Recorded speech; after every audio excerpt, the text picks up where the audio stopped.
Hi friends, देख सकते हैं एक्सिस बैंक का रिजल्ट आ चुका है। और जैसा कि मार्केट को प्रिडिक्शन था उसके हिसाब से नेट प्रॉफिट में गिरावट देखने को मिल रही है। और ओवरऑल देखें, एक्सिस बैंक अभी 1207 रुपये पे चल रहा है, जो कल के ट्रेडिंग सेशंस में अप्रॉक्सीमेट इसी रेंज के आसपास ट्रेड कर रहा था। और ये पी 13 की पी है। तो ईयर ऑन ईयर बेसिस पे देखा जाए तो एक्सिस बैंक में सेल्स में 7% की बढ़ोतरी हुई है, ईबिटा मार्जिन में 7%, और नेट प्रॉफिट में 2% की गिरावट दिख रही है ईयर ऑन ईयर बेसिस पे, और ईपीएस में 2% की गिरावट देखने को मिल रही है। तो ओवरऑल सिनारियो देखिए, क्वार्टर टू क्वार्टर का क्या निकल के आ रहा है। क्वार्टर टू क्वार्टर का जहां पर इनका 30,000, क्वार्टर टू क्वार्टर की बात करें तो दिसंबर में जहां 32,162 रुपये का उसका सेल्स था, जो कि 2024 में, और वो अभी जो अगर देखें 25 में तो 32,452 का है। अप्रॉक्सीमेट थोड़ी सी इंप्रूवमेंट है क्वार्टर टू क्वार्टर में। ईयर ऑन ईयर बेसिस पे देखे, इबिटा इबिटा को देखे क्वार्टर टू क्वार्टर में 20,249 का था, और जो कि 20,510 का है। तो यहाँ पे भी थोड़ी सी उछाल देखने को क्वार्टर क्वार्टर मिल रही है। ओके, देन नेट प्रॉफिट की बात करें तो क्वार्टर टू क्वार्टर में दिसंबर 2024 में 6,779 का था, और अभी मार्च 2025 की जो रिजल्ट आई है इसमें अगर क्वार्टर टू क्वार्टर में आपका 7,509 है, तो क्वार्टर टू क्वार्टर में ओके है।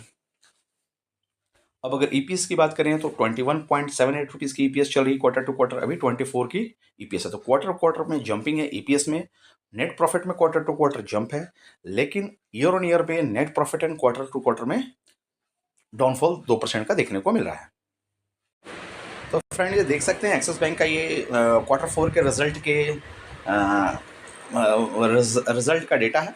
और ये रिजल्ट के डेटा में हम लोग क्या है, इसमें दो पैरामीटर का एनालिसिस करते हैं ईयर ऑन ईयर। जैसा कि देख लीजिए 31/3/2024 को और 31/5/2025 ईयर ऑन ईयर का डेटा लास्ट में आ रहा है। ये 2025 का डेटा है। तो आपको आगे में हमने पॉइंट दिखाएंगे, देखने में थोड़ी आसानी होगी, समझ लेते हैं पहले। दूसरा पॉइंट देखिए, इसमें आपको दिख रहा है, देखने को मिल रहा है 31/3/2024 का डेटा है क्वार्टर टू क्वार्टर का, क्वार्टर टू क्वार्टर, और 31/3/2025 का डेटा क्वार्टर टू क्वार्टर। तो क्वार्टर टू क्वार्टर हमारा ये लास्ट वाला डेटा है, ठीक है। यानी सबसे लास्ट डेटा 31/3/25 का last data quarter to quarter का ये है। और ये देखेंगे सबसे हमारा ये इसके बगल का जो डेटा है, लास्ट से सेकंड लास्ट अगर देखा जाए 31/3/25 का डेटा है ईयर ऑन ईयर का। तो इधर से सेकंड और उधर से फर्स्ट हमारा फाइनल डेटा है। तो ये दोनों को देखेंगे, बाकी सब डेटों से इंप्रूव हो रहा है कि नहीं। तो मैं सीधा, अगर हमारे पास में अगर कोई भी बैलेंस शीट आती है बैंक्स की, तो मैं ऊपर देखता ही नहीं, मैं सीधा जाऊँगा परसेंटेज, बैलेंस शीट के परसेंटेज डेटा पे। परसेंटेज डेटा आपका क्या शो हो रहा है। परसेंटेज डेटा में सबसे पहले हमको लोगों को क्या देखना है, एनपीए रेट, ग्रॉस एनपीए है। और सबसे रूट कॉज है कि एक्चुअली प्रॉफिट की बात करें, छोड़ दीजिए प्रॉफिटेबिलिटी, छोड़ दीजिए, एसेट क्वालिटी देखना है सबसे पहला चीज़, जो कि प्रॉफिट को भी डेंट कर रहा है। तो हमने जैसे बताया एनपीए देखिए, ग्रॉस एनपीए क्या आ रहा है। ग्रॉस एनपीए अभी आपका कितना आ रहा है, 1.28 आ रहा है, ठीक है। पीछे का 1.46 है, और उसके पीछे का 1.46 है। तो ग्रॉस एनपीए में गिरावट है, ओके है, एक पॉइंट पे 1.18। अब ईयर में देखिए 1.28 है, जबकि पिछले ईयर्स का था, जैसे कि ऊपर का डेटा मैच करा लीजिए आप, 31/3/24 का था ना, लास्ट से सेकंड, ठीक है। तो लास्ट से सेकंड पिछले का डेटा देख लीजिए आप, net NPA, yes, gross NPA, ठीक है। ग्रॉस पे एनपीए 1.28 है, तो ग्रॉस एनपीए में गिरावट है 1.46 1.43 के अकॉर्डिंग। तो year on year and quarter to quarter में आपको ग्रॉस एनपीए ठीक देखने को मिल रहा है। चलिए, यहाँ पास हो गया।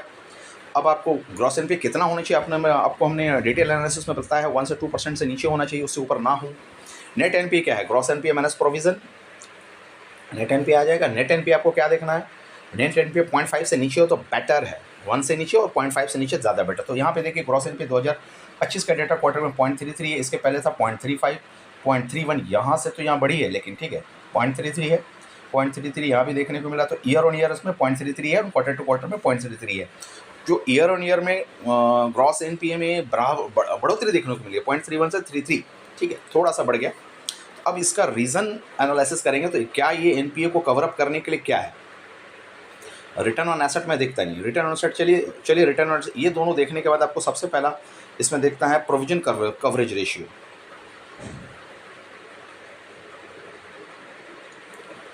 चलिए चलिए साथ में ये तो हम इसको एनालिसिस कर लेते हैं। Return on asset, return on asset of annually basis पे जैसे देख रहे हैं कि रिटर्न ऑन एसेट हमने क्या बताया, 1 से ऊपर होनी चाहिए, 1 से ऊपर होनी चाहिए। 1.83 आपका अभी के क्वार्टर में आ रहा है, 1.64 था, 2 था, तो यहाँ पे 2 से नीचे आ रहा है, 2 से नीचे आ रहा है, चलिए ठीक है, लेकिन 1.83 है। अच्छा ईयर ऑन ईयर में 1.74 है, जो कि 2024 का 1.83 था। तो यहाँ पे ईयर ऑन ईयर में गिरावट है एसेट पे, तो आप ध्यान देंगे ईयर ऑन ईयर में गिरावट है, क्वार्टर टू क्वार्टर में एसेट में, टोटल एसेट अगर पकड़ा जाए रिटर्न ज़्यादा है। नेटवर्थ, अब हमारा डेट टू इक्विटी इसमें देखने से कोई मतलब नहीं है, total debt and total asset, debt to asset नहीं,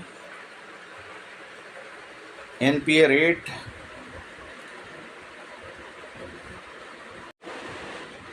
तो नेक्स्ट पैरामीटर आता है provisioning position. Gross NPA net पे प्रोविजनिंग क्या, प्रोविजनिंग आपका बढ़ रहा है क्या, आपने प्रोविजनिंग आप बढ़ा के रख रहे हैं, प्रोविजनिंग एंड अदर कंटीजेंसी।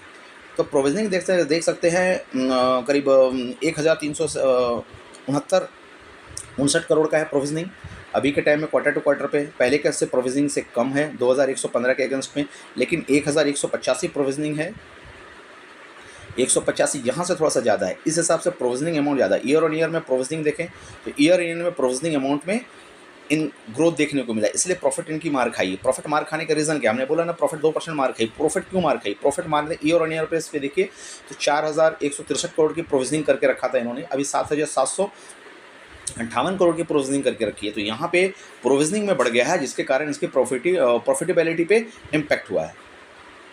तो रूट कॉज आपको पता चल गया, प्रॉफिटेबिलिटी हुआ तो ईपीएस इम्पैक्ट हो गया। इसलिए सेल्स ग्रोथ आपको दिख रहा है, सेल्स ग्रोथ 7% 8% का सेल्स ग्रोथ है, बट प्रोविजनिंग के कारण आपका नेट प्रॉफिट इम्पैक्ट हुई है। चलिए फ्रेंड्स, बाकी बात डिटेल इसको देख सकते हैं। मोटा मोटी हमने जो एनालिसिस किया, रूट कॉज में जाने की कोशिश की कि आपका प्रॉफिट में स्लो डाउन क्यों आया, तो प्रोविजनिंग के कारण आया।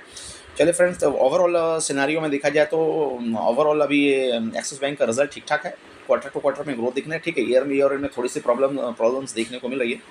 आपका कमेंट्स क्या है एक्सिस बैंक के कंसर्न में, आप लोग बता सकते हैं, कमेंट्स करें, लाइक करें, शेयर करें। Thank you.